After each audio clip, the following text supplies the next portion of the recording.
Breaking right now at 6, America decides. The first polls closing at this hour are in Kentucky and Indiana. Those two states could really provide our first look at where the presidential race is heading. One thing is certain, though, it is unlikely we will know who won the presidency tonight. Thank you for choosing us, WUSA 9, on this historic night in America. I'm Lorenzo Hall. I'm Leslie Foster. Can I just say we are so excited about this night? Like I'm getting a little amped. I know, got those little jitters, right? Yes, so we're live here on WUSA 9, and we're streaming on WUSA 9 Plus, and we're going to be with you all night. We mean it. All night.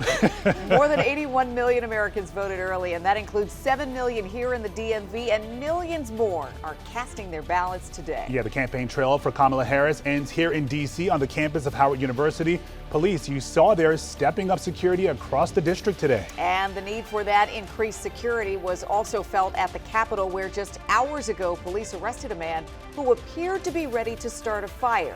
We'll talk more about that in just a moment. But first, WUSA 9 has live team coverage all night on the big races. Yeah, you know, we have to start with that race for the White House. We have team coverage from D.C. to Florida.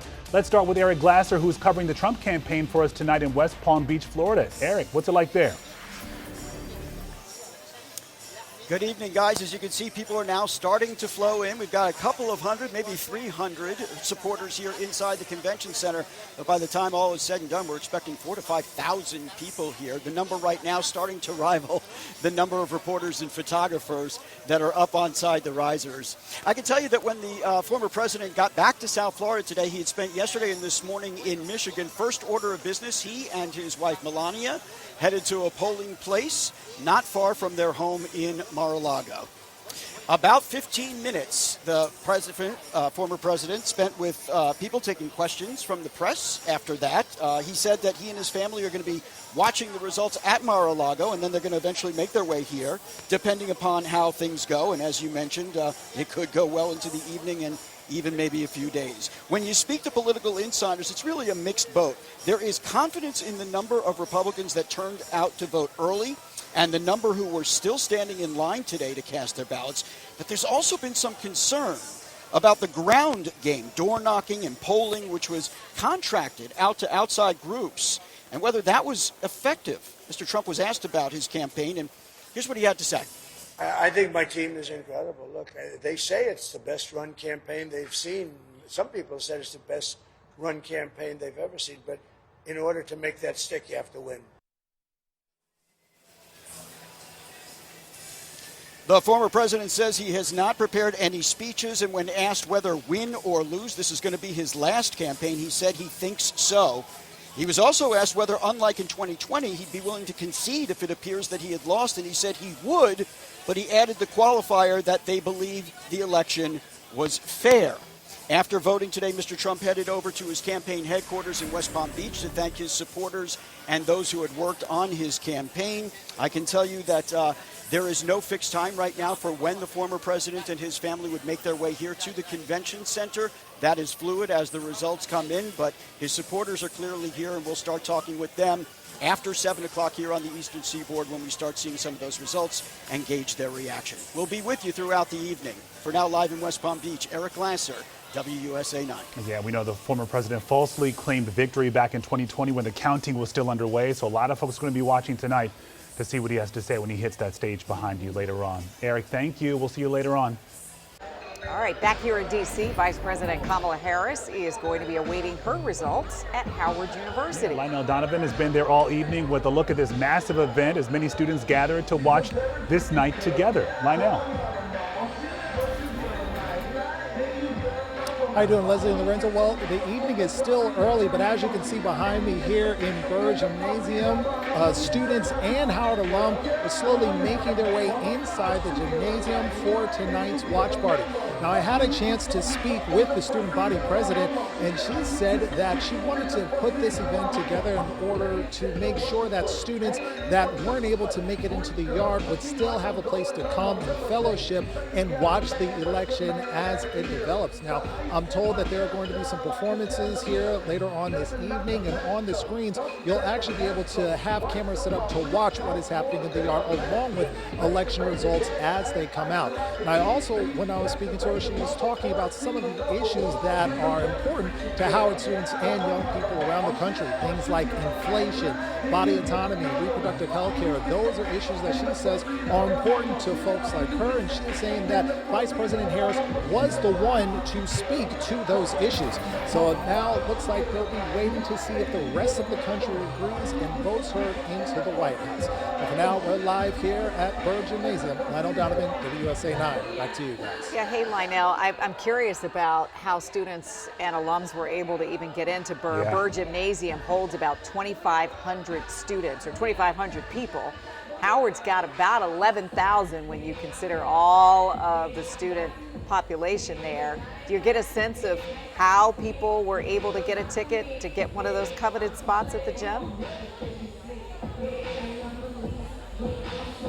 Well, that has been something that a lot of the students and alums and just people around trying to get inside have been talking about. You know, initially with us even trying to get in here, you know, traffic was a huge issue with a lot of road closures around the university, but some have tried to RSVP online. Some of the students that I talked to, some of the other alumni that I was talking to said they weren't able to get those RSVPs in, but a lot of folks are saying that even all the people that were able to get those RSVPs and to get a seat here, that they might even be at capacity. So they might have to find somewhere else to go in order to continue watching this election.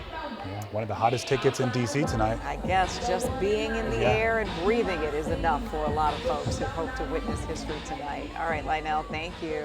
All right, on a different note now, we're following some breaking news in D.C. as well. We know law enforcement is on alert and they've been ready to respond to any threat this election day. And we're getting word that U.S. Capitol Police have made an arrest. A man arrested at the Capitol Visitor Center. Police say he smelled like fuel. He was carrying some unusual items, and they noticed something distinctive about him when he was walking to that area. Our chief investigative reporter, Eric Flack, is live there now. And Flack, we can just continue to learn a little bit more as the night is progressing. Yeah, hoping to get an update from Capitol Police officers later on this evening. They said they thought more information would be available. I'll tell you, when we arrived here earlier this afternoon, there was a line of Capitol Police officers just lining those barricades. They were, in fact, on high alert just an hour after this incident happened. They were actually turning tourists away who were trying to get through the barricades because the Capitol Visitor Center was, in fact, open for business today. At least it started that way. They had tours that they had made reservations for, but they were turned away because they found out the visitor center had been closed after a scary incident outside the south entrance.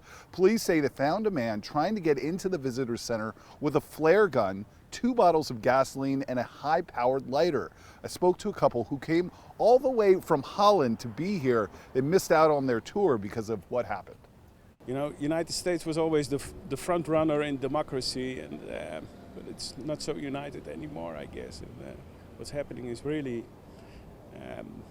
I said it in the bus this morning, that it's very tearful that the front runner of democracy is now so divided.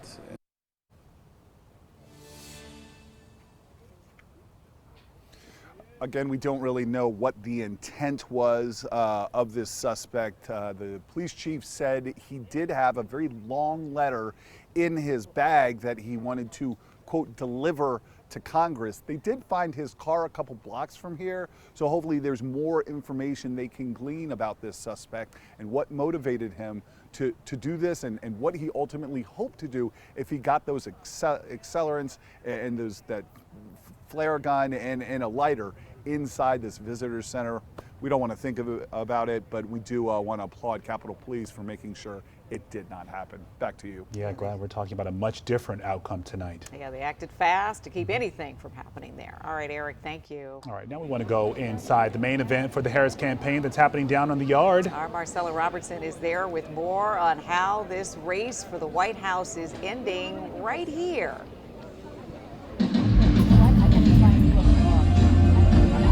Yeah, good evening to you both.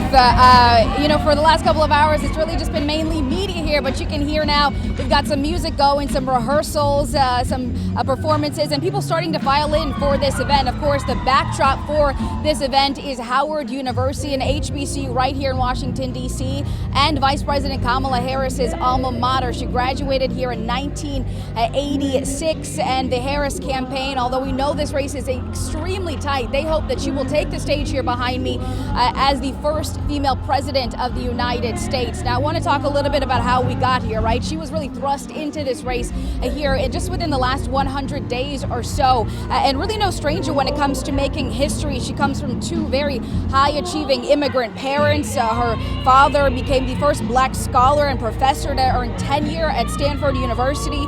She went on to make history in many of the public service positions that she has been in over the years, and really at each level of career in public service, has continued to make history.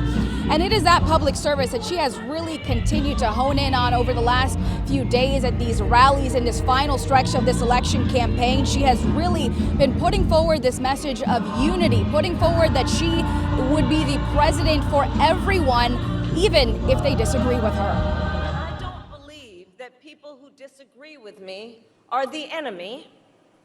I'll give them a seat at the table. That's what real leaders do. That's what strong leaders do. And I pledge to always put country above party and self, and to be a president for all Americans.